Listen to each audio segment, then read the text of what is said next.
What's going on, EoP sports fans? It's 8:30. It's time for EoP. I'm Big Al. And I'm Joe Sheeran.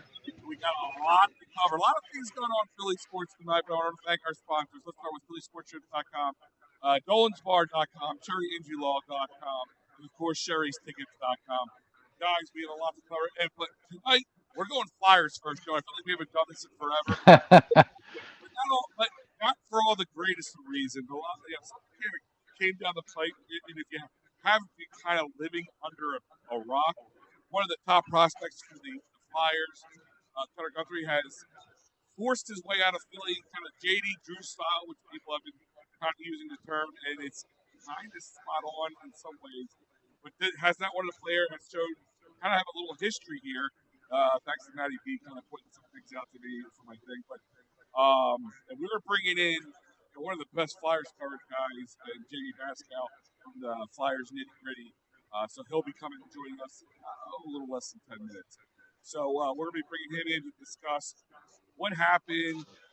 You know, everybody's like kind of jumping on Cutter. Was it Cutter's fault? Is it Cutter's fault? Or is he? We'll kind of break that down. We know better than anybody else. So, Joe, your initial reaction to the situation, all we talked about is how well this team is playing. And then if they add Cutter. Oh, if they add Mitchell, it's going to be so good. But if Drysdale actually, who they traded for with the Ducks, played already has an assist with the team. What are your initial reactions? I think I had the initial reaction just like everybody else. It was the whole what the F is going on here. Cutter was supposed to be such a big stepping stone type of piece, for the future of this team. I mean, they're fully, in a rebuild. They'll tell you themselves that they are in a rebuild, and this kid was supposed to be 100% a part of the future with Mitchkov. And I mean, we didn't know any of this stuff was going on from the beginning. I mean, he gets drafted to the Flyers. He says, "Oh, my mom's from Philadelphia. I was built to be a Flyer. I can't wait to put on the orange and black." I may be paraphrasing a little bit. And then it came out that like a few weeks later, I mean, and this has been going on for years, like he's had this sentiment towards Philadelphia and the Flyers and the fan base. He said that he didn't want to play then, and they kind of, admittedly, just gave him his space. They said they wanted to overall protect the kid, make sure, nothing was coming out about him. Kudos to the Flyers on that end. But I mean, it was shocking. I mean, and the fact that this was going on for so long and nothing was leaked at all is pretty surprising. Kudos to the GMs out there that the Flyers were working with to try and get a deal done, and them not leaking and possibly getting the trade value down. As Jonesy and Briere has said, his trade value is as high as it will ever be, and they just had to pull the trigger. And they got Jamie Drysdale, who was in his debut tonight, already on the points board. Young kid, he was number 6 in the 6th overall draft in the 2020 NHL draft. I mean, I'm excited to see what this kid can do. And to be honest with you, if you're going to trade for somebody who is young, who can be a piece for the future, and who could play right now on this main roster. Somebody that we're not waiting 2 years to come up and see. Like, I'm excited for Jamie Drysdale. Well, as you should. I mean, listen, any mutually is fun. And guys, I want to welcome everybody in. Even our people, we are live on Instagram, trying to run that through tonight to see how that goes with everybody. So I want to welcome you in. Like I said, we will have Jamie on in a few minutes. Kind of really break down the nitty gritty. Yeah, I'll take the plug right now. The nitty gritty of what happened with the situation. Coming off the back, the Flyers have been playing so well lately. Let's say high above expectations that people have had. But tonight we're also going to be covering on the Eagles debacle. What's up, Bo? Going into the playoffs, how they're going to do, some storylines around that, and of course, like I said, hopefully the Sixers talk as well. But by the way, if you guys are watching, I'm doing triple duty right now. I got Flyers to my right, Sixers to my left, and we'll try to keep you guys up to date. Right now, the Flyers tied 2-0 with the Canadians in the second. And I don't know what the Sixers are doing. I think up a few like commercial right now. But so Joe, do you then, like I said, I'm going to ask Jamey this a little bit. Do you believe, is there any blame to be put on the Flyers, how they handle this, any which way, or you're not really sure because you're not behind the closed doors? Well, I'm actually I'm very impressed with the way that they've handled it. I mean, because I love how transparent this team is. I love how they say they're in a rebuild. How they're probably going to be sellers and not buyers, and they weren't really expecting for this start to the season, and they're very straightforward with all this. So when the news came out and everything comes down, you see the trade details, and it's Danny Briere is going to speak during the first intermission of that night, because they were playing the Pittsburgh Penguins that game Monday night when all this went down. So of course, during the intermission, he comes out in front of everybody, and he's very straightforward. And he's saying, of course, like I mentioned before, about protecting the kid and kind of keeping everything in house, making sure things don't get leaked out. But ultimately, they knew that with the way that the juniors went and the gold medal with the USA team and everything, they knew that this was the time to strike. And they knew for the betterment of their club, they had to do what was best and just get the deal done instead of sitting on their hands and waiting to see if this big loser Cutter is going to change his mind and want to stay in Philadelphia.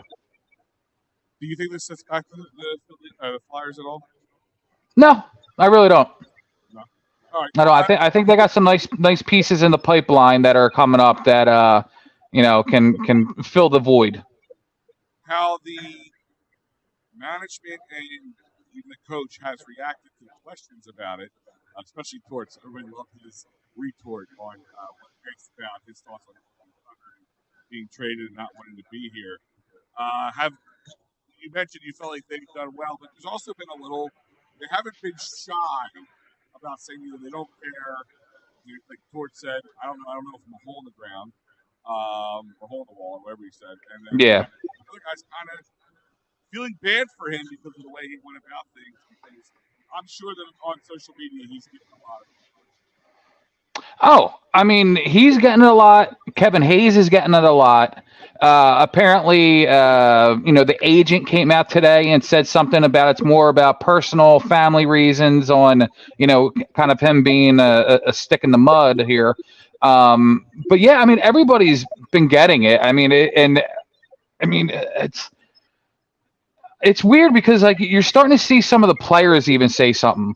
And I saw something that Travis Samheim said earlier, and he said when Cutter refused to come to developmental camp, that really stuck with them. That sent a message to the other players in that locker room. And basically he said, he was like, listen, he goes, whether you're going to skate or not, you come to camp. You show your unity with your teammates, whether it's you're on the dotted line to play with them now, or it's next year or the year from there. Like you have to show that you're buying in and you want to be a part of what they're building here. And Cutter just didn't do that, and that stood, that stood out to the players. And I'm sure some of the players are like, hey, good riddance as well. Yeah, absolutely. Like I said, this part of the show is going to be brought to you by Sherry'sTickets.com. That's right, Sherry'sTickets.com. Comedy operates since 1946. Sports, concerts, theaters, it's hard to get tickets. They got them. Forget the other guys that are bamboozle you at checkout. No hidden fees. Already great prices on great tickets. Use that great promo code EoP10 to save an additional 10% off already great prices. Again, EoP10 will save you 10% off at Sherry'sTickets.com. So now, I get you one of my favorite guys to follow on Twitter. To read his articles on Flyers Nitty Gritty. Jamey Baskow, I'm going to bring him in. Jamey, what is going on, my friend? Hey, how are you all? Thanks a lot for having me on for your dedicated following. Honestly, it's quite an honor. And damn it, Jamey Drysdale's on fire. So 2 periods, not even 2 periods, period and a half, right? Gets first point as a Flyer, and it's on his bread and butter, which is power play. Goodbye, Cutter. I'm going to jump right in right here, and I want to ask you about Jamey Drysdale because I'm very excited to be seeing him play. What is the big significance between a right-handed and a left-handed defenseman? Because when the trade came down, a lot of the stuff that I heard was, wow, they pulled off a trade for a right-handed defenseman. Well, he's playing on his natural side, which is the right side. So You don't want him playing off his offhand. Sometimes if he's a righty, for instance, Jamey, you want a lefty, which is a left-handed person on the left, right-handed person on the right. If he's a natural righty, it's much harder to play off your offhand. Special players can do that. Not saying he isn't one. I'm sure if you ask him to do it, he would play off his offhand. One who is very good for playing off his offhand, and he doesn't get enough credit for it, but Wyatt Wiley. He played for the Everett Silvertips. He was in the Flyers organization, and Everett for 2 years made him play left and right. They played him in both positions, and it was looked as a deviance for the opposition. They tried to fake the opposition. They didn't want them to get to know what side he was going to play on. So sometimes he'd line up on the left, sometimes he'd line up on the right. It's a very tough. The defensive position is already hard anyway. It's harder to groom your own talent. Look, there aren't very many groomed talent, defensemen, homegrown talents for the Flyers in terms of the defensive position. One of them was Todd Prokof. Of course, he was shipped to Columbus. They just don't. It's hard to have homegrown, defense. Absolutely, and this whole thing kind of came down as a whirlwind. Joe mentioned right before you came on. It's in the middle of a game, intermission. Here they go. They're announcing this. Yeah. Now, from the timeline of things, it seemed like there has been a little bit of a dragging of the feet from Cutter to join the team. Even though initially Joe said, I'm ready to be a Flyer," but then after it seemed like he was dragging his feet. Is there, with all the stories that kind of the sub stories that came out of this, Kevin Hayes how do you think it's a little ridiculous? Do you think there's any involvement, or is it just kind of people reaching for storylines in that situation? I think it could be a little bit of both. I think it could be a reach. I think it could be. I think people are reading too much into it. Now, is he really good friends with Kevin Hayes? Yes. So Kevin Hayes is going to talk, and obviously Kevin Hayes, towards the tail end of his Flyers career, I wouldn't say was the greatest in terms of handling, matters. Like he didn't handle his benching well. Pissed off, and it's understandable. He's a vet. He's a seasoned vet, and he thought he was a very good player. And honestly, at some times, he was a very good Flyer. And people forget that. People forget the 2019-20 season, where he just lit it up and had, 54 points or something of that nature. So, and he was really good friends with Gritty. He really got along well with the Plans. He was a class act. He was a class act all the way through. He was well liked in the locker room as well. And, so there's a lot of, storylines about that as well. But yes, I'm sure Kevin Hayes did talk to him in some way, and just maybe not talk like how we're talking now, and he's probably like, Philly, this and that or whatever. I wouldn't say it was major influence saying, hey, don't sign there, or he didn't put a gun to his head and tell him, hey, don't sign there, or whatever. I'm sure there was some positive talk about Philadelphia because Kevin Hayes did like Philadelphia. He really did. He liked the fans of Philadelphia. He really did like the Flyers organization. Like I said, up until the tail end there, where it was a little, dreary and stuff. But overall, if you ask Kevin Hayes, he would say that he enjoyed his stay in Philly. And the Flyers fans are passionate too. Now, how things ended, I understand where Flyer fans would be mad. I understand how they would be upset with Kevin Hayes. And, he didn't leave with the best discord with the Flyers, fan base, in general, because of the way he handled himself, the way he carried his benching, and with Keith Yandel, his buddy, and then him chiming in, saying, Tortorella, I can't believe what you're doing. I can't believe you just benched, an all-star and stuff like that. That didn't sit well with Flyers fans. Flyers fans don't like to pick them. That's one thing about Flyers fans and Philly fans in general. Just go out there and play. That's it. Just go out there and play. Stop the whining. Stop the crying. Just go out there and play. That's the Philly mantra, right? Go out, give it your all, work your butt off, and we'll love you. That's what Philly fans, love. That's what Flyers fans love. Eagles fans, Sixer fans, all Union fans. They just want hard. Phillies fans. They just want hard working, players. And yeah, I'm sure there was some sort of I wouldn't say an influence. Like I said, I'm sure he talked to him, in some way, given his background about the city of Philadelphia. I don't think it move the needle to say, okay, I'm not going to sign because Kevin Hayes, didn't like this aspect, didn't like that aspect. I don't know. I don't know. It's hard to say. There are three things that I think why he didn't sign. The biggest one to me was how they view him. If you listen to Danny Briere's pressers and you listen to Keith Jones' presser, they mentioned winger over and over. At least Danny Briere mentioned it at least 3 or 4 times. He even quoted him as he said that he was a left winger. Keith Jones at least 2 times said that he was a winger. Cutter told me last February in an interview I had with him when he played for Boston College. I was fortunate enough to have an interview with him in mid-February, like around Valentine's Day. And he told me he viewed himself as a center. So there could be some discord there. The second one was after that interview I had with him, I thought he was going to sign. And when he didn't, I was in shock. I understand why the Flyers would want him to go back. Cutter, I felt as though I sensed from my interview that I had with him, all signs pointed to him signing an ELC. He wanted to play in the NHL. He thought that he would be a one and done. And he said that at the draft. The night after the draft, at Dev Camp. That wasn't the night after. That was like 2 or 3 nights after the draft. Said that he was going to be a one and done type player. Here, he wasn't a one and done type player. Flyers forced him, and I say forced because they didn't sign him, to go back, and play for Boston College. The third sign was what we now know was developmental camp. He didn't show up to Dev Camp. He shunned the Flyers. You're seeing top rats. You're seeing Keith Jones. You're seeing Danny Briere go to Sweden at the WJC tournament to talk to him to let him know how important he was to the Flyers organization, and he shunned them. John LeClaire and Patrick Sharp go to Boston College. They're there trying to speak to him after a game in the hallway. Don't. The coach comes out and talks to them, in place of Cutter. Like, to me, that shows a sign of immaturity. And yes, he is only 19 years old, but it's the way he carried himself is what Flyers fans will always remember. They will remember being shunned.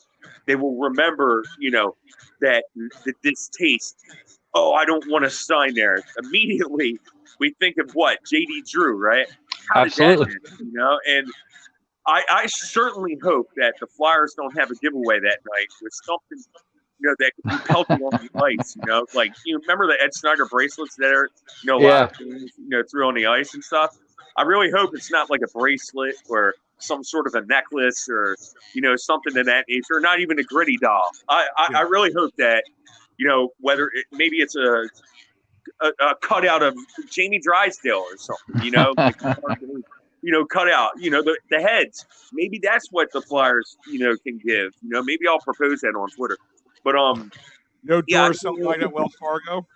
Yeah, right. And it's just Cutter was a really good player, and it hurts. And that's the thing. It's the heat of passion that you're seeing. So this is what I've been telling people. You want transparency, give it about a month, 2 months. Let's all calm down. Let's all get our heads together. Don't just throw stuff to throw a fly on the wall. And and Anthony Sanfilippo is a very credible reporter. So I'm certainly that he has good information or good intel. But if you ask me, I mean, yes, I think he did talk to him in some way. I just don't know if it was enough. This is just me personally. I don't know if it was enough to sway him to say, hey, don't sign. But, now, I'm sorry, go ahead. No, I wanted to get back to Jamie Drysdale because I forgot something. He's an excellent skater. And the one thing about Jamie is you're asking about a right-handed defenseman. They're coveted in the sport of the NHL. And I forgot to mention that. They're hard to obtain. Every team is looking for a right-handed defenseman. Every team wants to pair a lefty and a righty together. The Flyers are very fortunate here to have lefty-righty, lefty-righty, lefty-righties paired together. Yeah, now when everything came down, we kind of got like a timeline of how all this stuff started. We all know draft night, he gets up there, he says his mom's from Philadelphia. He's built to be a Flyer. He can't wait to get going. And then, it said that a couple weeks later, he kind of changed his mind. I mean, that's last year and a half ago. And Nothing was leaked. And is it more surprising that, and of course, we don't know the exact moment that the Flyers started making calls about a possible trade, but you have to think that it's been in the works for quite a bit now, especially after being shunned, with the juniors and all that. Is it more surprising that no GM, no insider, no owner of other franchises who were taking calls, that they didn't leak anything to try and get some of the trade value down? Or is that just like a written code within the sport that, like, kind of treat franchises the way you want to be treated? Oh, you know what? It's funny you say that. That's exactly what I said yesterday. I couldn't believe, I was in shock that how this went on for at least 6 months, to where the Flyers were trying to move Cutter. It led back to the draft, even. So what? 9 months. They were trying to move him at draft day, and that's what I've learned. That's what I've gathered. Here over the course of the past few days, from sources, is that he was definitely in the works to move up to the 5th overall pick with the Montreal Canadiens, because the Flyers were worried that Montreal was going to select modified Mitzkov as opposed to David Reinbacher. And here it already, Montreal, we already know what happened, right? Sure. They select David Reinbacher, Flyers select, at 7, select Monte Mitzkov. So, yeah, I am certainly shocked, and I mentioned that on Twitter, that I could not believe how tight to the chest this was, how tight-lipped everything was. But to me, what that shows credibility for Danny Briere. This is what GMs certainly think of Danny Briere. Danny Briere obviously puts something out there for GMs, maybe ones that he's familiar with. Going all the way back to Pat Verbeek, right? He probably played with Pat Verbeek at one point. You know what I mean?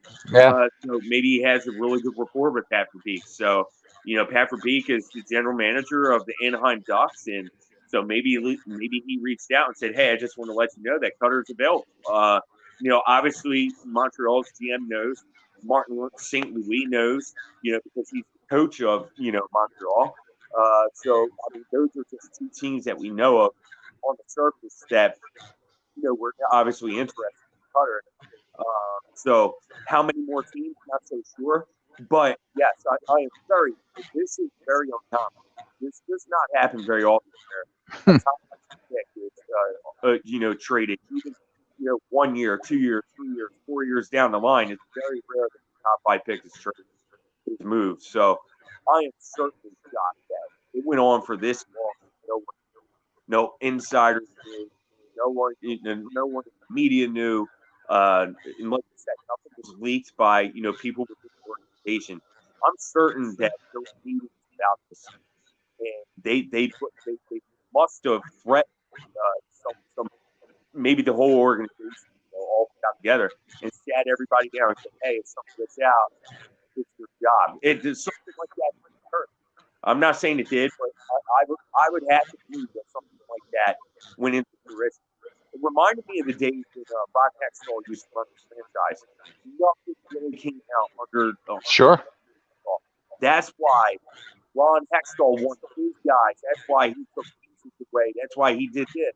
That's why he did that. It wasn't just to keep people healthy. It was to keep everyone tight. He wanted that locker room tight. He wanted that locker room to how it is now, a family. He wanted everything to stay in the house. He didn't want anything. And he did. I will give him credit for that. He was phenomenal, not leaking anything. It wasn't until, you sort of knew Dave Haxtell, the right on the wall. Arguably, Ron Hextall, the right on the wall, for the coaching, certainly go together. Sport of hockey, I'll say. But yeah, I am certainly shocked that it went on this long and nothing got out. It's amazing. It's quite. One more question for you I have here. Now Cutter left, and we see that, and then was it Torrey Krug? I always say his name wrong. Yeah. He left. He didn't want to be a Flyer. Do we have anything as Flyers fans, or looking in? Is there anything internally we have to worry about at this point that some top end talent is changing their mind? Now, listen, granted, 1 maybe 2 you could chalk up to the fact that immaturity. Maybe they think they're bigger than they are, or anything along those lines. But do you think there's anything to worry about from that standpoint? No, and to Cutter, in his defense, Cutter's defense, look, he was drafted by Chuck Fletcher, right? So Chuck Fletcher this past summer was canceled, right? Or shortly after the trade deadline. So he's gone. That's the person that drafted him. So maybe Chuck Fletcher said, "Hey, I view you as a center," and now Jamey Baskow and Pete Jones are now saying, "Hey, I view you as a center." So now, in his mind, the Flyers front office, all the things is coming forth, right? Within even to include the medical personnel, for the Flyers, everything is very chaotic. And mind you, he's only 18 years old, right? At that time, he was only 18. He sees nothing but chaos. If you really want to sign, arguably with the Philadelphia Flyers at that time, I'm looking at it from his standpoint. I could understand if he came out and said, "Hey, it's pretty chaotic at the time. I didn't know what side to be, here, there, or whatever. I just see nothing but chaos. I don't know who to trust. That's why I didn't sign." That would be more understandable. That is an honest evaluation. I would have to agree with them because there was chaos. When you're looking at the offseason, right? Danny Briere almost offloaded too. Trent Sanheim, right? So now Cutter's watching him, and Danny Briere, to his credit, he's doing a great job. This is not. I'm not discrediting the Flyers. I'm very truthful. It's a rebuild, right? So everyone is on the table, right? Quote unquote. So now if Cutter signs, is Cutter now on the trade block too? And he was what, 19 now? So now he's gone through chaos. Now he has to worry his whole year that he may be traded. I don't know. I could understand why he wouldn't want to, sign in Philadelphia. I understand it. If he came out and said that, understandable. But the shunning is what I don't understand. But that you already know my opinion on that. The shunning doesn't make sense. But no, I think things have stabilized. I think you're starting to see John Tortorella for who he is. He's a very caring person. He cares about his players. He says it. He not only says it, but being around him, being in the locker room, trust him. He cares about those players 100%. He really does. He may not show it all the time. He may be short, talk or whatever. He doesn't talk very much, but he cares about his players. He cares about his coaches.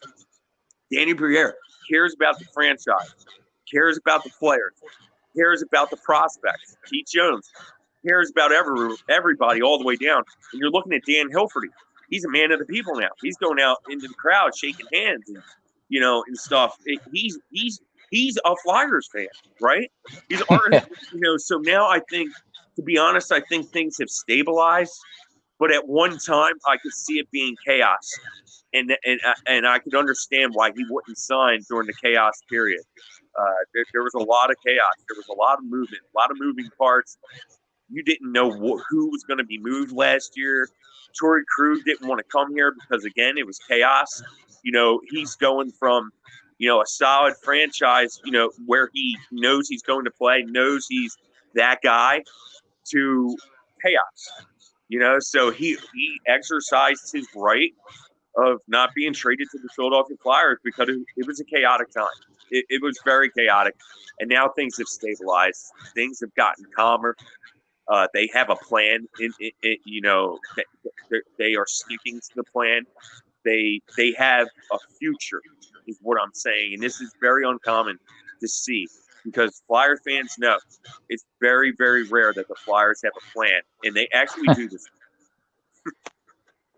Yeah, and it's funny because my last question for you, everybody you just named is involved in my question. I mean, It's been 2 days since the trade came down. It feels like it's been longer, but it's been like 5 minutes after the trade comes down. We're hearing from Danny in the intermission. He's saying about how Cutter, did not want to be in Philadelphia. Then we hear from Jonesy. He says, if you don't want to be a Flyer, you're not going to be a Flyer. We hear from Dan Hilferty today. He's saying he feels bad for Cutter his first time coming in. Tortorella yesterday saying about he doesn't know Cutter from a hole in the wall. Travis Samheim saying about the camp and how the players kind of felt one way towards him about that. Have we ever seen an organization collectively give a big like F you in the most like diplomatic like kill with kindness type of way? Like they're putting out these little jabs, but like we can read between the lines of what they're saying. No, I've never seen this, especially in Flyerland. Usually there's always, 3 or 4 people that don't agree. So it's very, very uncommon to see this, especially in I'll just speak on the Philadelphia Flyers. And with the Philadelphia Flyers, you're looking at a lot of people that wanted Hextall fired. You're looking at a lot of people that wanted Dave Hextall fired.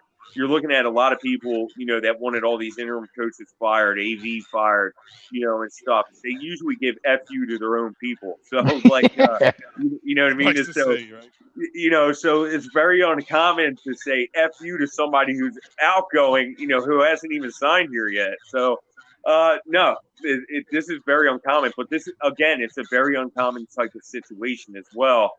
And it's kind of cool to see everybody unite. The death threats and everything didn't really need to happen. If they did, Kevin Hayes said it happened. So I believe him for what it's worth. Sure. That didn't need to happen. But it is kind of cool that everybody collectively, for the majority of people, got together and said, hey, screw you. You don't want to play in Philly? Get the hell out of here. You're not. Love it. You don't get to leave first. We're kicking you out first. So it was like it reminded me of that time with Gritty. Remember when Gritty was first brought into the Philadelphia Flyers organization? Absolutely. You're looking at the first day. It was for Gritty, right? But one organization took one shot at him. The Pittsburgh Penguins. That bird mascot or whatever, went on Twitter and said, I forget exactly. I forget. He cut up Gritty in some way. Now, all Fire fans got together, right? And said, screw you. You're not taking our guy. That's our guy. That's our guy. That's our mascot. He falls on the ground. That's my guy. You know what I mean? So they started. That was the moment that you saw Gritty and the Flyer fans come together and bond. And now you're looking at Gritty being one of the most popular mascots in hockey. And the Flyer fans got him to that, have catapulted him, to that, pedestal he's at now. And that was the moment. That was the defining moment that, made Gritty popular. If it wasn't for the Pittsburgh Penguins mascot, I don't think Gritty would have lasted 2 years in Philadelphia. But that one tweet alone, I think he says, Gritty responded, "Sleep with one eye open, bird." Because I forget exactly what the mascot said in the tweet. I think he said "really" or something like that. Cut him off. But it was that time where Flyer fans said, "You know what? Screw you guys. No, that's not nice. This is our Flyer. He is a Flyer. He's built to be a Flyer." That's how they envision Gritty now. So that was the only other time I've personally witnessed, and that was a mascot. So this is different because this is an actual human being, right? So like it's a little different this go around, but that was the only other time that I could think of where somebody said "F you." Yeah, and speaking of the Pittsburgh Penguins, Cutter is admittedly a lifelong Penguins fan, and supposedly the agent came out today and said, oh, it has more to do with personal family reasons that he doesn't want to be a Flyer. I can only imagine that his family's a bunch of losers as well, and they're Pittsburgh Penguins fans, and they're giving them crap about playing for a rival. So you know what? They all could pound sand. Yeah, it's kind of odd because Sean Gauthier used to play for the Reading Royals. He was a goalie for the Reading Royals. And the Reading Royals, as people know, are affiliated with the Flyers organization. So it's kind of weird that they are, Penguins fans. And especially, where was he born? Arizona. It's very odd that he is like a Pittsburgh Penguins fan. I guess it's because of the era, right? The Sidney Crosby era. So, like, Crosby gets, drafted, the Malkins come and stuff, and the Latangs, and they've been there for 150 freaking years, and they feel like, every time you feel like this is the end of the crossroads for the Penguins, here they take a damn jab at you, and they win the other night. The game never happened the other night, 4-1. I agree. There weren't many tweets at all. I certainly didn't watch the game.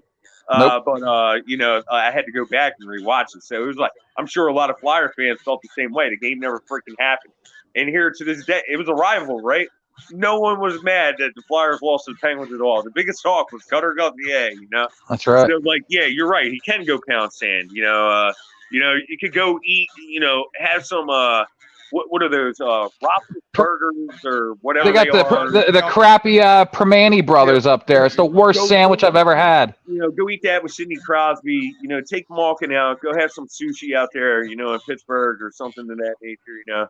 Go take a dip in all three rivers. Yeah, exactly. Go there too, and you know what? Go to the Steelers game too, and have that terrible cow. Yeah, there you go. You should use that to cry for your tears. But he's. I wish Cutter the best. I don't. Good for him. That's right. Listen, as long as he doesn't become some superstar for like the Penguins or something. Yeah, well, let's not go there. We'll talk about that some other time, right? Yeah. And we will talk about that. We will have Jamey on some other time, guys. He is Jamey Baskow. That's Jamey, Jamey, Baskow, Baskow on X as well. You can find him at the Flyers Nitty Gritty at Flyers Nitty on X as well. Guys, I've been following him for years. You guys have to follow him. He has the inside track, one of the best covers of Flyers, and we will have him back on to talk more Flyers. Even maybe a little playoff run would be nice to have Jamey in here. That'd be nice. Let's hope, right? Let's hope. They make the playoffs. John Tortorella should get the Jack Adams. There you go.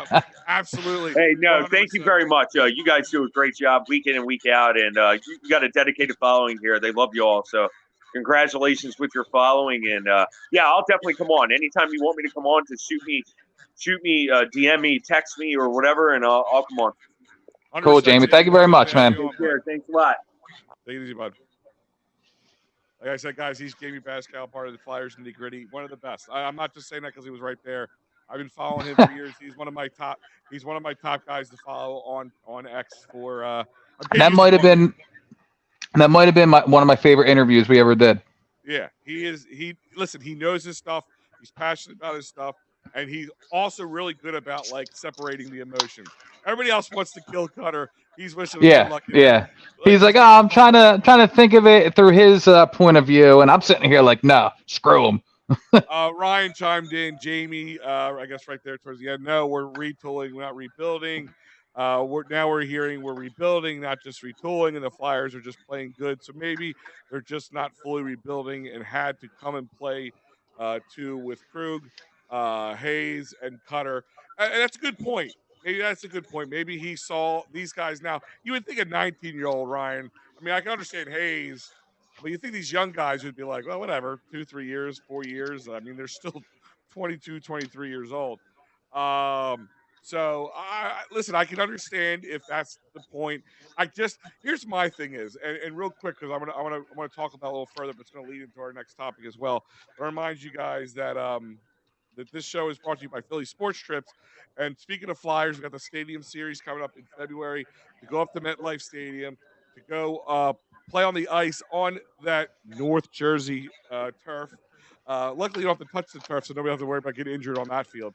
But they're going to play the Devils and then just go with Philly Sports Trips, guys. They get your tickets, they got your food, your travel, everything covered. What a great, inexpensive price. PhillySportsTrips.com. And also, if you want to go out to see the Eagles take on Tampa Bay in Tampa this Monday night, link up with PhillySportsTrips.com. They have everything but travel for you. You can get a ticket while they're still available. A great tailgate. You just got to get yourself there. And believe me, getting to Tampa Bay is so easy. And Joe Robbie Stadium is only like minutes away. So if you need a hotel, you need all that stuff, go for it. They got it. And it's going to be Tank's 50th birthday celebration. So happy birthday, Tank. Today is actually Tank's birthday, Hollis Thomas.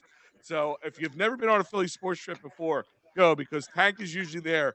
And he is a ton of fun. And guess what? It's his 50th birthday, which makes me feel a little old, too, saying happy 50th birthday to Hollis Thomas. Well, hold on. Mm-hmm. Hold on, Mr. Zaviri. What? Speaking of birthdays, somebody just had one. Yeah. Somebody just had one back on January 4th. And that is you, sir. How old? 41. Say it. Nah, 41. Of course I know it. You know it. Of course I know it.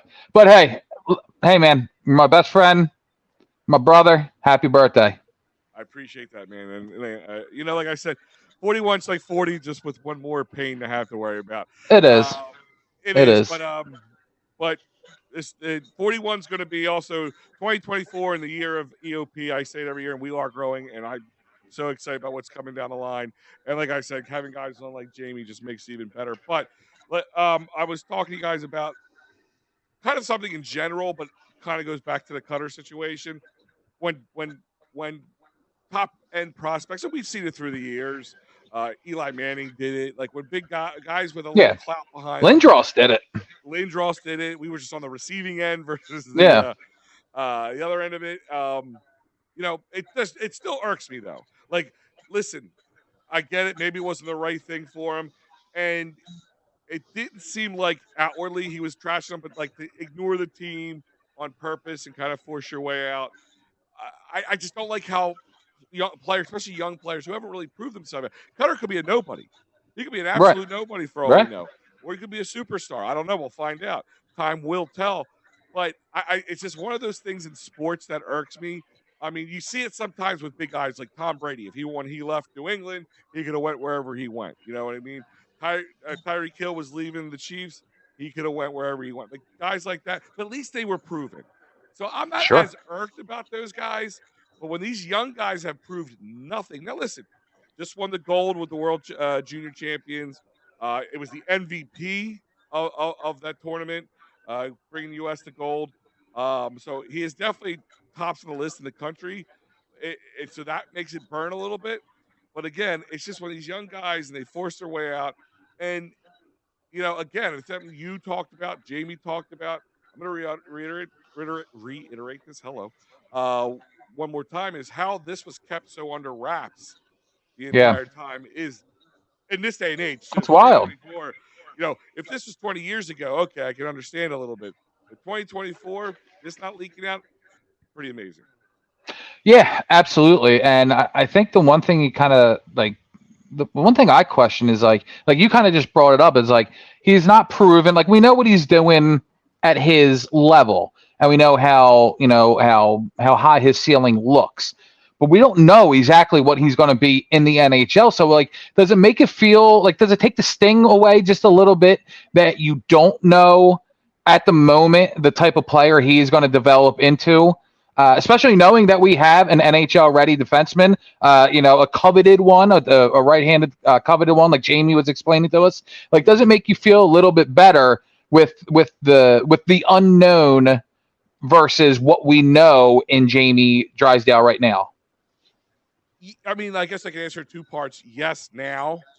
It's like if you're 5-6 years down the line and you're in a playoff run and Cutter's on the team and he's playing really well and hurting your team, then maybe that's where it burns a little bit. But right now, knowing the fact that I don't know him and I might not even talk his name again for at least another couple of years before he really enters into the NHL and plays. And you know what? Enjoy Anaheim, bro. Enjoy being a Duck. Well, the one thing that does suck is maybe Anaheim does have it in their plans to sign him as a 20-year-old, have him, line up in center and just see what the hell he's got now. And then maybe we do get a look at him a lot sooner than we actually think. And I would say this, Jamey brought up a really good thing I didn't think of, that it was Chuck Fletcher who was, the GM when all the lip service was going on with Cutter. And maybe he did say, oh, he'll be a center. And, hey, you won't have to go back for a second year at Boston College. Maybe it was the change in guard that kind of, tipped this to the, over the edge. I believe it was a little bit. I also believe that he wanted to be signed now. And I think Danny Briere was trying. He's like, we're not ready yet. And we don't need to spend the money on him right now. Because it'd be bonuses and rookie stuff and all that would play into it. So maybe Danny's like, Well, not only that, but like the game is much different from college to NHL. I mean, there's a reason why they have college and the AHL and then the NHL and all these years in between. Like, this kid wanted to get signed at 19. The Flyers in a retool, rebuild, whatever you want to call it. Why would they bring him up here at such a young age, throw him in there, and risk any type of long-term injury or anything, to that standard? Well, maybe in a simplistic way, in a young, youthful way, he thinks he is the king shit in this case. Maybe he thinks he's that good. Maybe he thinks he's Sidney Crosby the way Sidney Crosby. Yep. Yeah, good call. I can come in at 19, 20 years old and perform. And maybe he could. He very well maybe could. He could. I mean, he's got the abilities. You're absolutely. I mean, every league he's moved up into, he's pretty much dominated. Sure. For the most part. Once he gets his skates under him, figuratively and literally, he's really good, and we're seeing that. The other thing is, and you it's funny you brought that up, because when I was doing my research, because I'm not going to sit here and pretend I tell you I knew everything about Jamey Drysdale. Sure, of course. But I'm doing my research. So he is the first. He was the only member of his NHL draft class to play in the 2020-2021 season. And he was drafted in 2020. Okay, so he jumped up right in there right away. Yeah, so and he's only 21. So wow, yeah, he was really young. He was young. He was drafted in 2020. I mean, that's 3 years ago. I mean, now we're going towards the 2024 NHL draft. So I mean, you're looking at. I mean, he's got to be turning 22 very soon. There's no way he was playing at an early age of 18, right? Let me tell you right now, he is 21, but he is. Why do they even not? I love how they don't give you the exact date of birth. Come on. Well, they're being silly. April 8th. Okay, so he'll be 22 in April. Yeah, at the end of the season. But also one little piece of information on him.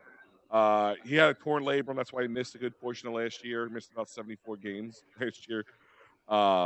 So he had a torn labrum, but obviously is doing better and healed up from it. So hopefully that's not something we have to worry about down the line.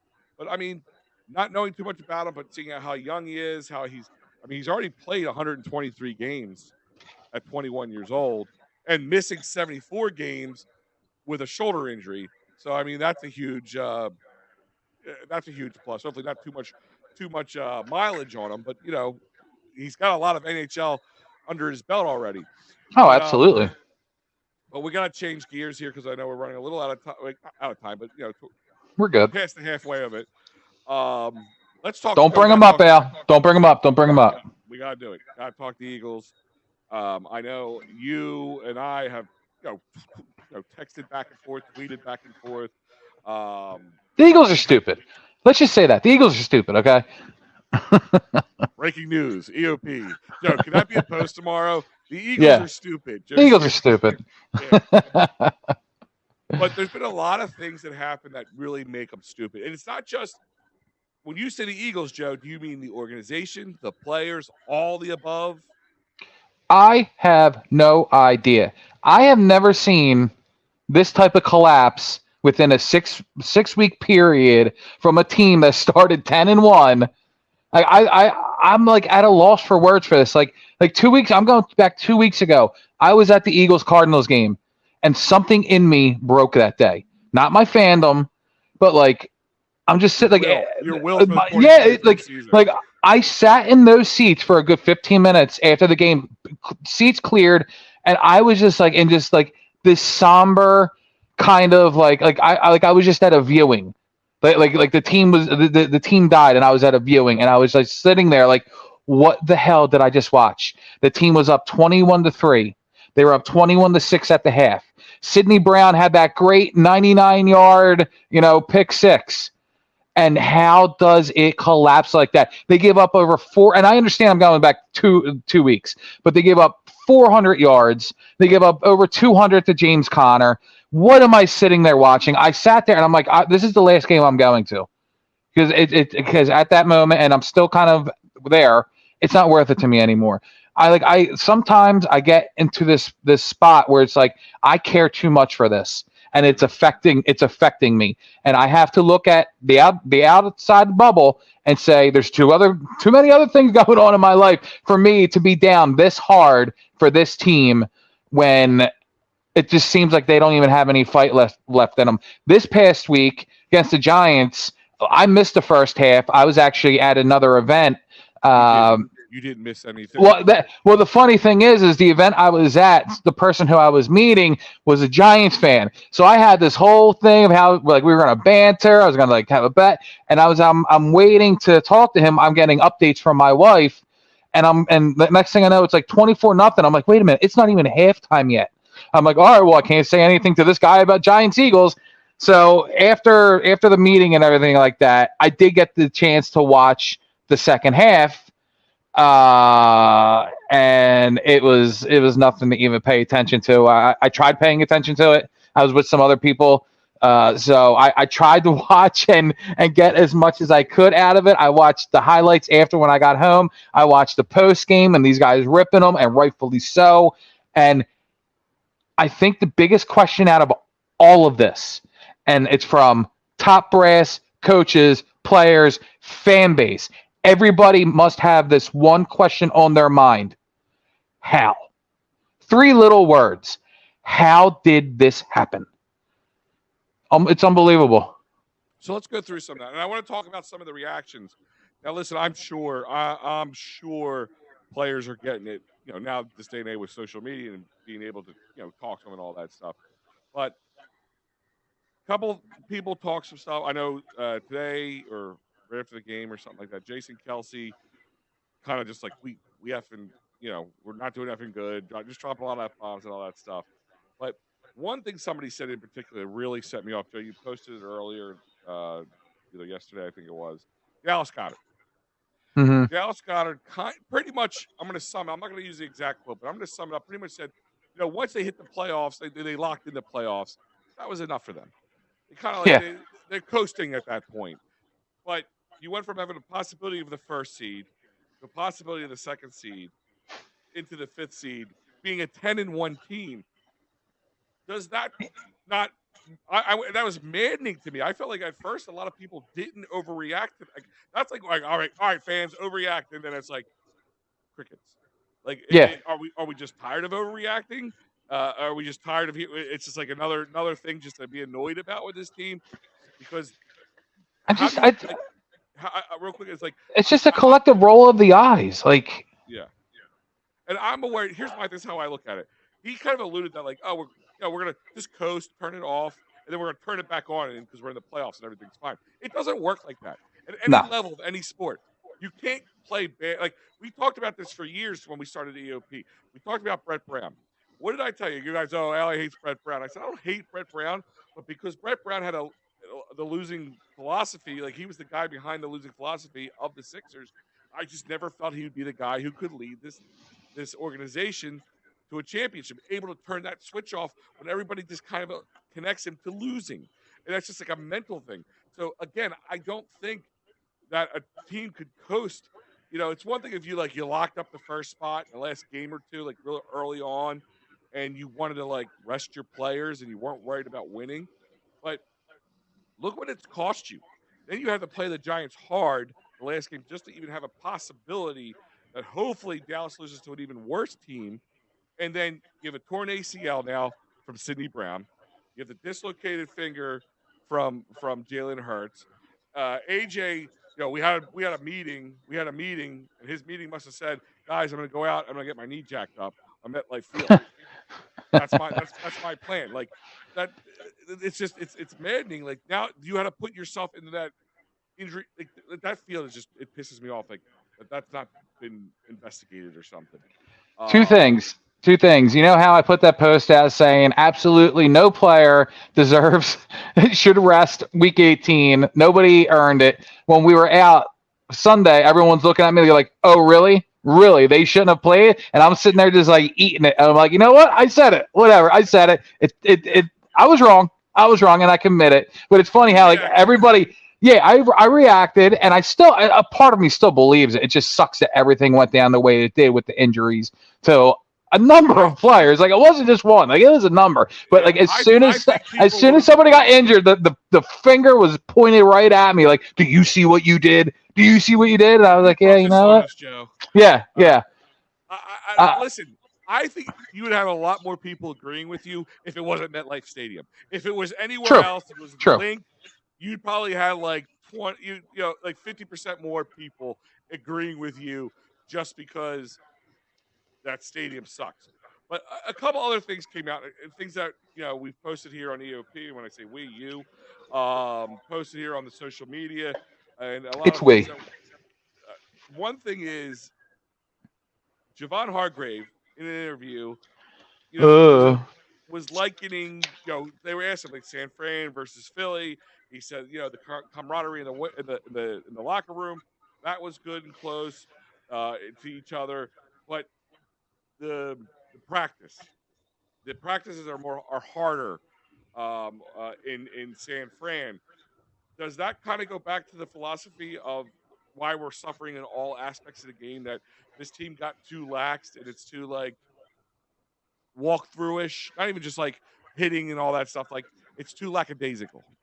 I don't think so. And a majority of the reason I'm saying that is because they went to the Super Bowl last year. I mean, I feel like they've had these little, and I hate to phrase it like this, but these cakewalk types of practices. Like, it's not the two-of-days of Andy Reid anymore.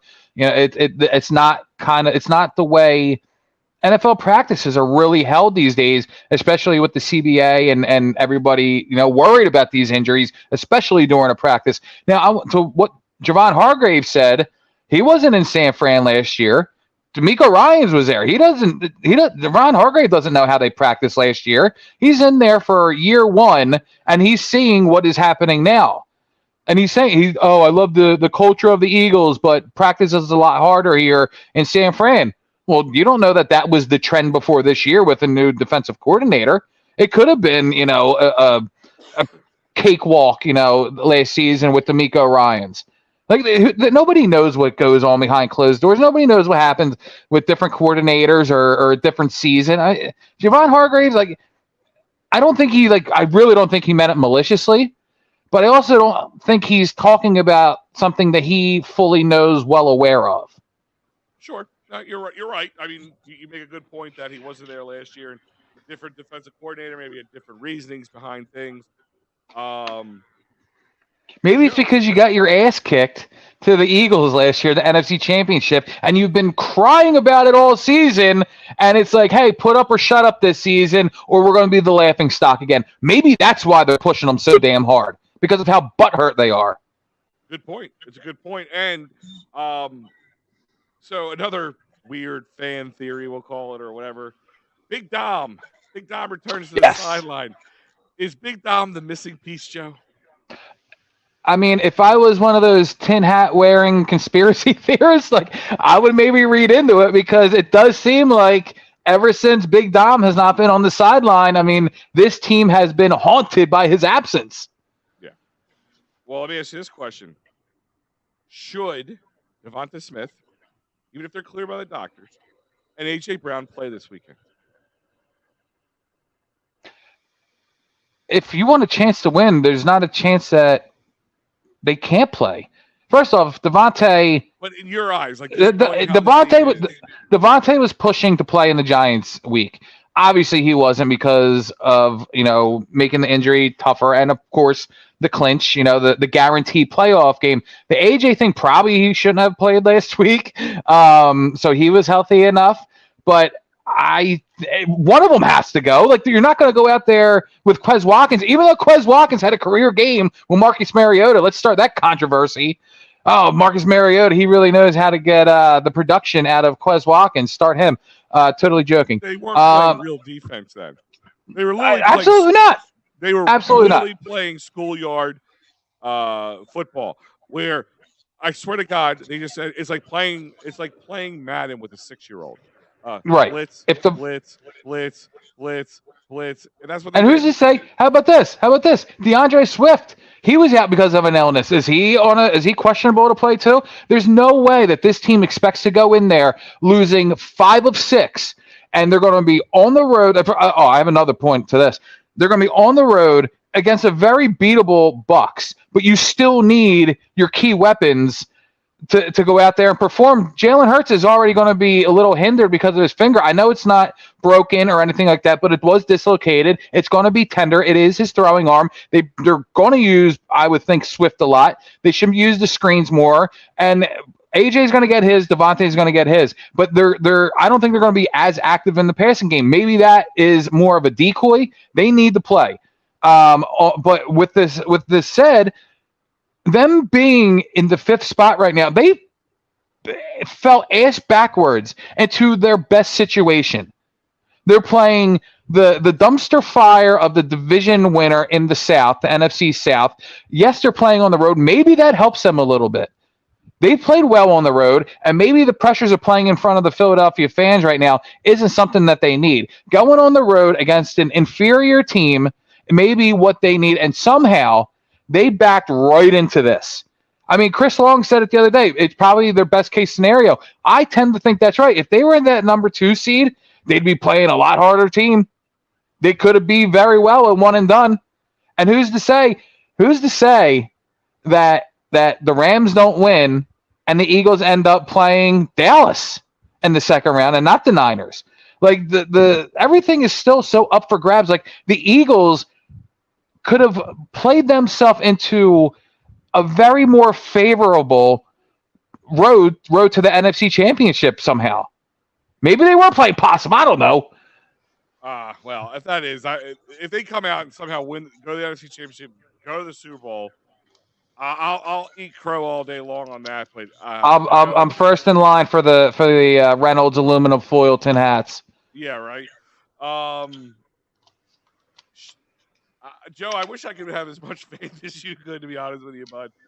I'd be honest with you, dude. I really do see them coming out and winning handily. I know I said it in the EoP group, and people were like, "What are you talking about?" Like, I really do think the Eagles win this game by probably 2 scores. Well, I think people have been saying that for 4 weeks, and that's probably why they're exactly. Like, yeah. Exactly. You got to be right one of these times, right? Yeah, right. Sooner or later, somebody will say yes. Nick Sirianni, is he on the hot seat, Joe? If they lose in Tampa, say they lose, I'll say they lose and lose bad. Should Nick Sirianni be on the hot seat? I personally don't think so. What really does not work well for him is the possible head coaches that are out there right now. This is like like, you know how they have like generational drafts? This is like the generational pool of head coaches going into this offseason. I mean, it's unreal the type of talent they're going to have out there available to these other teams. My personal thing when it comes to Nick is he has been here 3 years. He has made the playoffs all 3 years. It's not like Andy Reid hasn't had a down season. It's not like Bill Belichick hasn't had a down season. Kyle Shanahan lost, he was up 28-3 in the Super Bowl and lost. And then he goes out over to San Fran and gets his ass handed to him by the Eagles, and now they're having a good season. Like just because somebody doesn't have a stellar all-star back-to-back season, I don't think that warrants their firing. We've seen everything go down with the OC. We've seen 2 different DCs, if you even want to call Patricia a DC. You have to think that those 2 coordinator spots will be fixed. There's no way you're going to go into next season, Devontae, AJ, Hurts. Who knows what veterans come back. You're not going to go into next season with a brand new head coach, OC, and DC. Not when you have that type of talent on this team. First 11 weeks of the season, they go 10-1. Unfortunate December. There's no way they go back to the drawing board when it comes to the coaching staff when you have this team to put on the field. Yeah, listen, I agree. I think firing Sirianni, and I know we've had plenty of people who've chimed in throughout since they lost against the Giants that did the post-game show and so on and so forth, we fire everybody, clean house. I mean, that's just being scorned and reacting that way. Definitely, you have to get rid of the OC and the DC. I know it's one. Well, Brian Johnson, you're getting rid of him because he may be the Panthers' new head coach, which is shocking. Crazy. Yeah. But I mean, I don't think you get rid of Sirianni, but you definitely have to look a long, hard look at yourself Howie. Howie's got to take some criticism for how he's maneuvered pieces and bringing them in, like having as big as a drop off in, and I know he doesn't put a lot of credit or a lot of stock into linebackers, but I mean, if you look at a lot of the teams that have good defenses, they have very good linebackers. Yeah. The Ravens, the Niners, Seattle, they all have good linebackers because it's like we always say. Usually, the linebacker is kind of like that quarterback of the defense. Like it's very important. He leads, but gotta take a good look at yourself. And I can't agree with this either, Ian. Bring back Frank Reich. I don't understand. I mean, I'm not saying not to, and I'm not saying I'd be against it. I mean, he definitely did do wonders with Carson Wentz, but I mean, it's so hard to read the Frank Reich room because he was out with the Colts. Their owner's a Looney Tune, Jerry Jones's type person. He was actually a winning coach, and he was getting fired. And then he went to the Panthers, who are another bad organization, had nothing to work with, and they fired him in a year, or less than a year, I should say.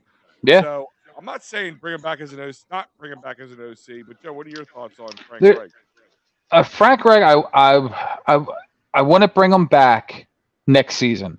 If they were going to bring him back, I think that they should have brought him in some type of consultant role this season, and then if it flows over to next season, Brian Johnson leaves or whatever, then you have that question of Frank Reich. I know that the Eagles love insurance, policies, basically per se. If that's how you want to label it. I mean, that's exactly what Matt Patricia was. I don't think he'll be back. I don't think Sean Desai will be back. In fact, I'd be shocked if Sean Desai wasn't already, looking, because I mean, it's kind of demotions and demotions. Kind of, I mean, it's a little disrespectful if you really think about it. Yeah, However, I think they kind of put the screws to him a little bit more. I mean, it hurt his coaching career a little bit, but we'll find out, I guess. Yeah, but this is like I mean, I 100% see Nick Sirianni being back, but I could see them bringing in like a Vrabel as an insurance policy. Like, okay, maybe Nick is on the hot seat. Maybe he's holding on by a thin thread, a thin thread, and maybe Vrabel comes in and Nick is out in 2 seasons, and Vrabel is the insurance policy as the head coach. I mean, we know the Eagles love to back themselves up to where if they made a mistake, they feel like they have the next guy up to kind of correct that mistake. And we saw it with Jim Schwartz being the DC and Doug Peterson being hired. And Doug Peterson went out and won a Super Bowl. And Jim Schwartz, then he quit. He quit. He took the year off and then went on to, I think he's the DC with the Browns. But like I think Jim Schwartz came in thinking that he was the insurance, knowing that he was the insurance policy. Something happened to Doug. He was the next guy up to take up. Doug had success in the Super Bowl. Jim Schwartz left, and he left before Doug was left parting mutual ways, whatever you want to call it. So who's to know if Schwartz knew that was going to happen, that he wouldn't have stayed with the Eagles? I mean, there's so many different scenarios to these questions out there. I do think Nick's back, but I do think that they'll bring in either a new OC or DC as an insurance policy to Nick for years to come. When you say new, it's not going to. Do you think they're going to have any young up and coming guy that's like well, you're not going to go out and get Denard Wilson again from the Ravens. I mean, they had the guy. I mean, they're one of the most aggressive defenses in the league, and look at them. They've already won the number 1 seed. Their defense has been really good. We had the guy in-house, and they went to go a different direction. Question: How do we know Denard Wilson wouldn't have struggled, because knowing that he doesn't have the same personnel here as he does in Baltimore? Well, that's the thing. We don't know. Yeah. We just don't know. I mean, it almost goes back to the cutter with the Flyers. Is like it's the unknown. We don't know. Like, is it a good trade by the Flyers? Is it a crappy trade by the Flyers? We won't know. So with Denard not getting the chance, we don't know which side of that we can have a real answer on. Yeah. So Ian's saying Green Bay could beat the Cowboys. Has well known how the Cowboys play in the playoffs. I mean, if the Cowboys decide to collapse, but they're at home. Green Bay's got not great defense at all. Dez dropped the ball. Huh? Dez dropped the ball. Yeah, but I think that was the last time they played each other in the playoffs. yeah, and you got McCarthy's original, team coach. Oh, that's right.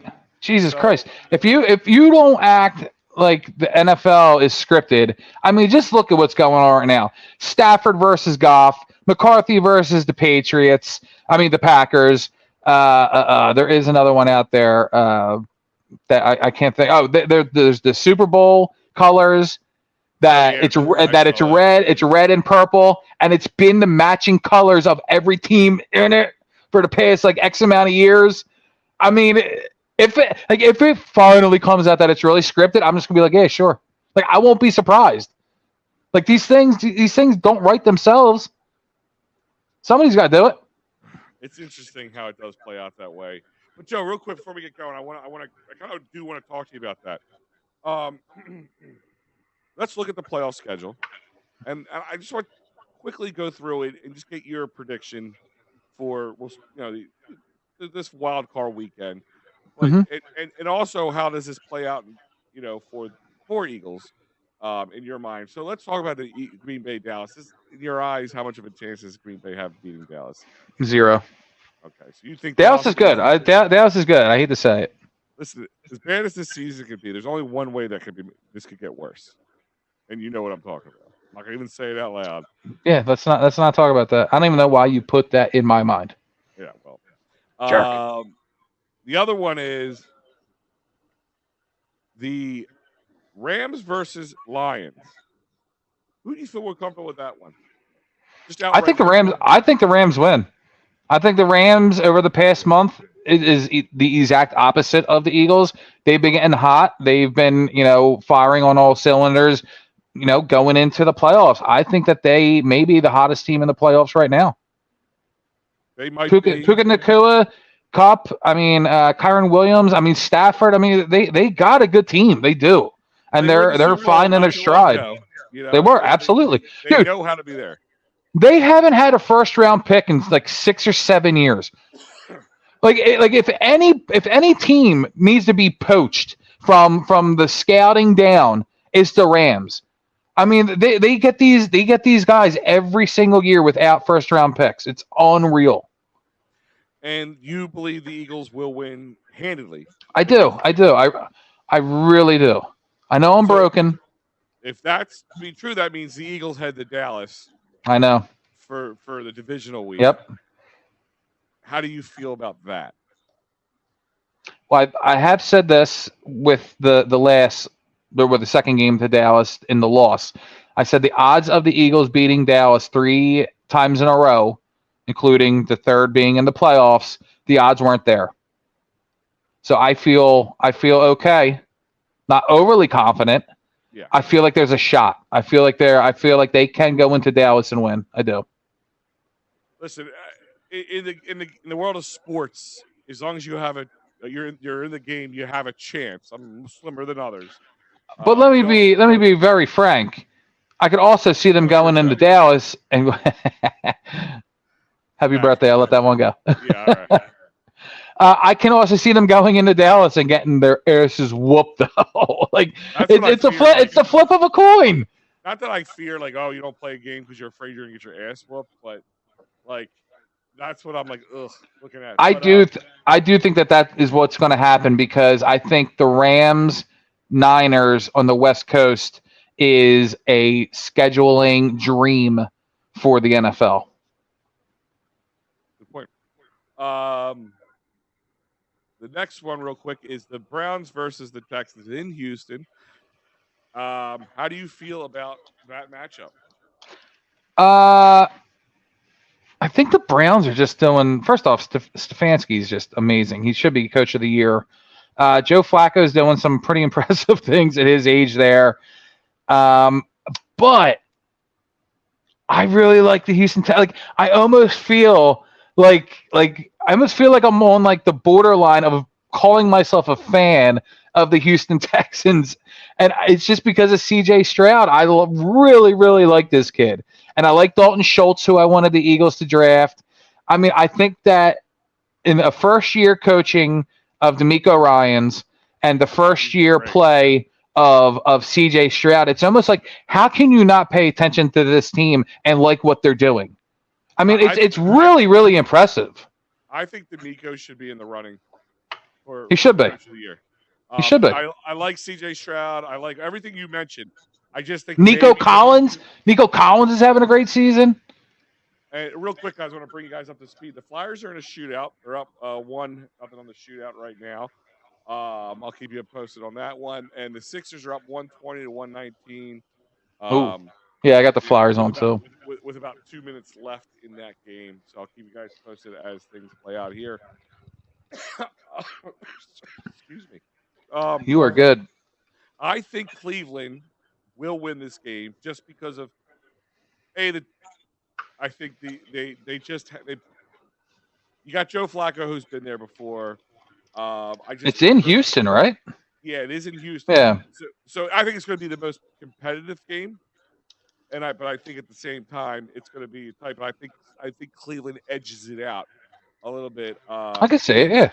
Ian's got the Bucks Lions, Lions over Rams, Packers over Dallas, Bills over Steelers, which we didn't get to yet. Browns over Texans. Okay. How about that one? Dolphins versus Chiefs, Joe. Another storyline. Tyreek Hill comes back home. That was the third one. That was the third one. Yes. Yeah. That was the third one I was trying to think of. I think both teams are screwed in this one because, I mean, they're talking about a possible field feel of -9. Yep. I mean, nobody is used to playing in that. I mean, granted, it's going to be way worse for Miami. But I can see both teams struggling. That football is going to be rock solid, and the Chiefs already have an issue with dropped passes. I can see a lot of groundwork with this game, whether it's from Mahomes scrambling going, or Pacheco, or McKinnon, whoever the hell they have back there. I see the Chiefs winning because of the environment, but I think it's going to be a tough game for both of them. Right now, just to give you guys a heads up, Maxey just hit a dagger type 3 with less than a minute left, about 53 seconds. It's 125, 121 Sixers. So this, no one beat tonight, by the way, guys, just for if you're not really sure. And the Flyers do pick up the Flyers won. Yeah, with the shootout. Stay tuned after, when we're done, you can stay tuned to EoP. Clear the Ice will be on, as well as the Get Process post-game shows for both the Flyers and the Sixers. Guys will be out getting that ready, so stay tuned. We'll be, once we're done here. Hey, Ant, what's going on, buddy? What up, dude? Drysdale does look good. I think the Chiefs just have the edge in this one. The Dolphins this whole year, outside of the Dallas game, have not been able to beat good teams. And the Chiefs, it's cold for anybody, but when you go from Miami to Kansas City, they're a little bit more used to the cold. They've been practicing. They're there all week long. They can get used to it. I don't know if the Dolphins are in a freezer right now, practicing throwing the ball around. Those kind of things. And listen, it's Andy Reid. It's Patrick Mahomes. It's really hard, to bet against them generally in a normal setting. So I will edge out the Dolphins a little bit. And give the Chiefs the win on this one. And Joe, I think we all unanimously will say the Bills will beat the Steelers. I just see no chance of the Steelers. Yeah, absolutely. So guys, remind you that this show is also brought to you by CherryInjuryLaw.com. David R. Cherry is the man with the plan that is correct. Get hurt at work, motor vehicle, personal injury, criminal law. CherryInjuryLaw.com is the place to go on your phone or your computer, or simply pick up the phone and call 610-565-0300. Again, CherryInjuryLaw.com. Workers' comp, motor vehicle, personal injury, criminal law. You need somebody who knows what they're doing in these fields, and he is the man, David R. Cherry, 610-565-0300. Joe, any parting shots? Yes. Garage Beer. Garage Beer, I'm reaching out to you. I will be reaching out to your owners, your advertising. We want to be in the Garage Beer family. I will be your spokesperson. I had this the other night. I loved it. You guys on Instagram redid my story. You know who I am. Become a sponsor. We will advertise across our entire network. I love your beer.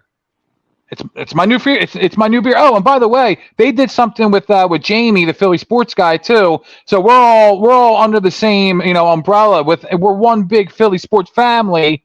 So I'll be sending this video to you, Garage Beer. Become a part of the EoP family.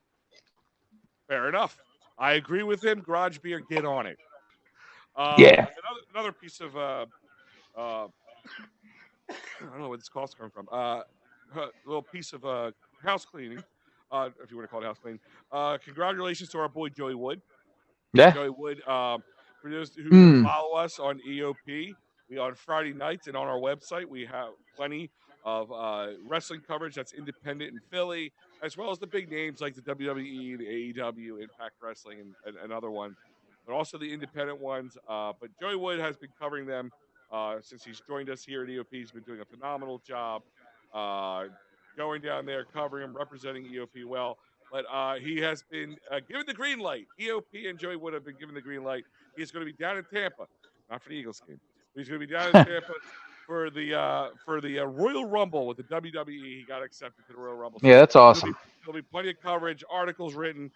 He's going to be interviewing with all the wrestling and talent around there. So be on the lookout on all our social media, be it TikTok, YouTube, Facebook, Twitter, Instagram, whatever it is. All those interviews will be coming out once he's down there. And congratulations to Joey Wood. Very hard working, does really well covering wrestling the way he does. I have one more. Sure. Big shout out to all the guys and girls in the NEPA Bird Gang up in Northeast Pennsylvania. My family recently had a death in the. We had a death in the family. Is my wife's uncle. He's from the Wilkes-Barre area, and unbeknownst to me, Lex's uncle, Uncle George, was known as Playoff George to everybody in the NEPA Bird Game family. He went on their trips. He just recently went on the Jets trip with them, and he always went to their weekly get-togethers for the Eagles game, and he was beloved by all of them. And I really had no idea. We met Joe and the NEPA Bird Gang on a Philly sports trip. Great guys. We've had Joe on the show. And I didn't know, like, I saw a post, like, when Lex's uncle was in the hospital, they brought and had him a custom NEPA Bird Gang jersey for him and brought it to him and presented it to him in the hospital. And they apparently they've done so much with him and for him that I am just now learning about. And of course, I reached out to them and thank you for the post and the kind words and everything. But I mean, hey, big thank you from my family to the NEPA Bird Gang family and Bird Gang family, and EoP and everybody involved. So thank you guys for that. Yeah, and it's so funny how small this world is in the long Yeah. run. I mean, NEPA, for those who don't know, is the Northeast Pennsylvania Bird Gang. So not around the corner from here. So how small this world truly is. And it is amazing some of the work they do. If you haven't followed them on social media, do so. They do some cool things out there, like Joe just mentioned. So very small world. Ant saying he ordered his Drysdale jersey already. There you go, Ant. Joey, he wants to know what does that garage beer taste like? Pure heaven. No, to be honest with you, it's kind of like the microcap beers brewery. Like, it's their answer to like a lighter beer, like a Miller Lite or a Bud Light or Coors Light. Listen, I'm just gonna go out and say it. It's got 95 calories. It's got 4 carbs. I mean, it's right there with all the light beers that are out there. And I'm telling you, I had it for my first time this past Sunday. But because of Jamey's involvement with them, I've been on the lookout for it. Now know that it's a couple blocks from me, and it's now my new beer. I have a bar that I converted into a garage. What's better? What better than garage beer from my garage bar? Yes. And saying he lives out in that Wilkes-Barre area, and he's saying sorry for the loss of your wife's life. Thank you very much. Yeah, we'll have to check that out. Definitely want to try myself some of that. I want to try me some of that there garage beer. I got it for you. All right. Well, we will definitely reach out to them. That would be awesome, guys. I want to thank you. Stay tuned because Clear the Ice, I'm sure, is starting now. If not, it's already about to start. And then there is 12 seconds left in this game. This has been the longest 53 seconds in this Sixers history. It's 125, 124, and I think Trey is about to go to the line to shoot free throws. So The Sixers are guys, stupid. guys, check it out. Other than that, I'm Miguel, I'm Joe Sheeran. and we out.